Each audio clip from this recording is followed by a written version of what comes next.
I don't know how closely you guys have been following this, but one of the most entertaining aspects of the NFL this season has been 49er fan infighting. Up until recently, the anti-Brock Purdy crowd, the Brock Purdy haters, were having a great year.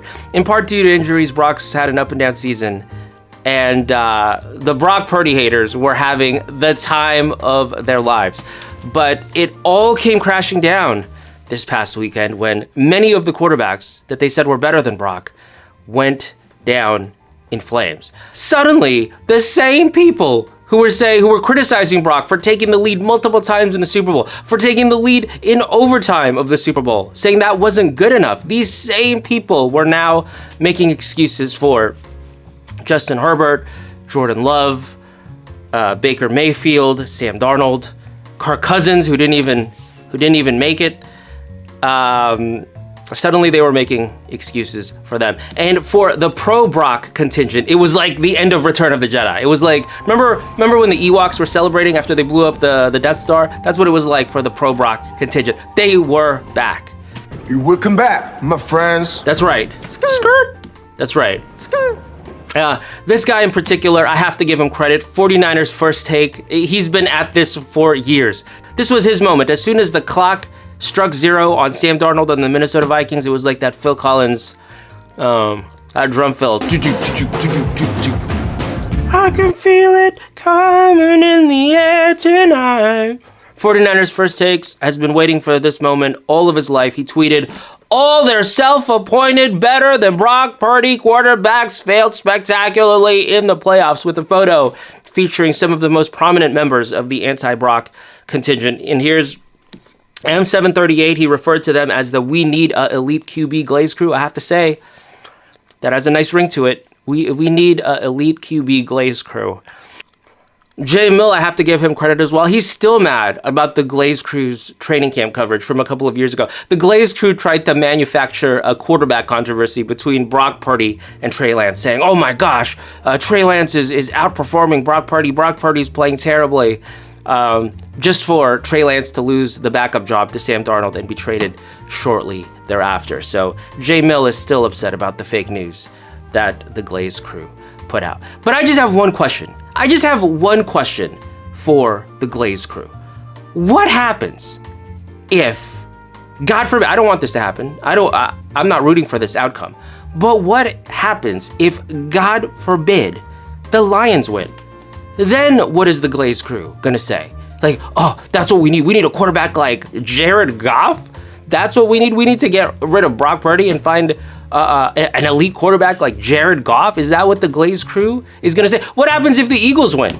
We need to get rid of Brock and find a really inefficient passer like Jalen Hurts. That's what we really need. Or will the Glaze Crew finally admit that winning a Super Bowl takes a million different things going your way, most of which you have no control over? Will they finally admit that?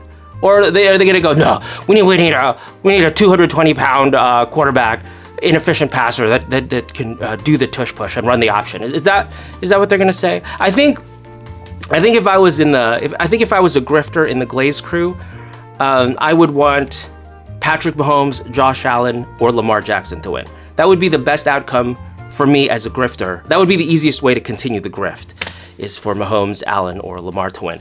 The pro-Brock resistance, I think if I was in the pro-Brock resistance, I would want Jared Goff or Jalen Hurts to win, because that would be the funniest and most stark rebuke of the Glaze Crew's narrative. I personally cannot root for Jared Goff. To me, he's like Saddam Hussein, and I'm saying Saddam Hussein because he's the less controversial version. I'm actually thinking of the other guy. That's who Jared Goff is to me, so I can't root for Jared Goff. I can't root for the Eagles and Big Dom and Nick Sirianni. I can't do it. So personally, I'm rooting for 49ers East and Jaden Daniels. I wouldn't mind him winning. Lamar Jackson, I really wouldn't mind Lamar Jackson winning either. It's just that some of the most painful losses in my life have been to the Ravens, so it's hard for me to root for the Ravens. But I wouldn't mind Lamar winning. People have been using racially coded language to describe Jackson his entire NFL career. The San Francisco 49ers have suspended a radio analyst because of something he said about Ravens quarterback Lamar Jackson. Here's what that analyst Tim Ryan said on a radio show Monday morning after the Ravens beat the 49ers on Sunday. When his dark color with a dark football, with a dark uniform, you could not see that thing. I mean, you literally could not see when he was in and out of the mesh point. So if race has been a factor in how people have frankly always discussed Lamar Jackson, why would race suddenly be eliminated entirely from the equation when it comes to this MVP race? Oh, that's right. I forgot about that. Tim Ryan, the radio guy, he's next to Greg Papa. Tim Ryan was suspended after that 49ers Ravens game. I believe it was on Christmas, for saying that part of Lamar's effectiveness was because you couldn't see the ball. He said you couldn't see the ball next to Lamar's jersey, the dark jersey, and Lamar himself. And I guess he got suspended for that.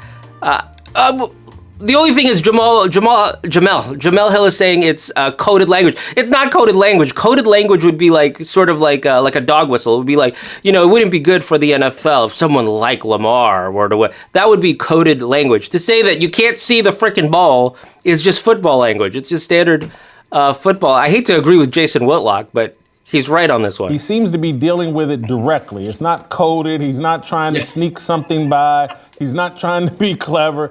This is typical football talk inside a locker room. There's no coded, secret, subversive language. It's some dude talking football in an honest fashion. No, I'm just telling you, if Tim Ryan wasn't already voting for Trump, and he probably already was, getting suspended for that, absolutely. He wrote in Trump right then and there. Now, can I ask you guys a question? Let me ask you this. Chad Ochocinco, Chad Johnson, was joking about his ex-fiance starting a podcast on Shannon Sharpe's podcast network. And I just found Marcellus Wiley's remarks about the promotional graphic baffling. But you tell me. Well, watch this. Ashley and Alexis. Okay. I know who Sherelle is. She on the left. Who's Ashley and who's Alexis? Help me out, y'all. Beat it up in the comments. Who in the middle again? Who the one in the middle? Who in the middle? Goodness. Yeah. He seems especially enamored by the one in the middle. Who in the middle? What? Goodness. All right, so that's Sherelle. Tell me again who that is. Goodness. I don't get it. Do you get it? I don't get it. You tell me. Do you see what Marcellus Wiley sees? I don't see it. You know who has great taste? Jimmy Butler. His ex, Jimmy Butler's ex, looks like the wife of a dictator in the Levant.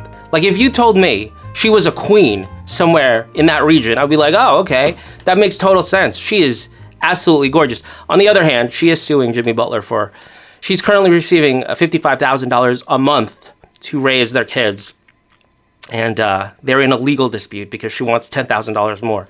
So $65,000, what is that? 6 times 12, 72.5. That's like $1 million a year, dude. She wants $1 million a year until they're 18. Well, Jimmy makes $50 million a year, so I guess he can afford it.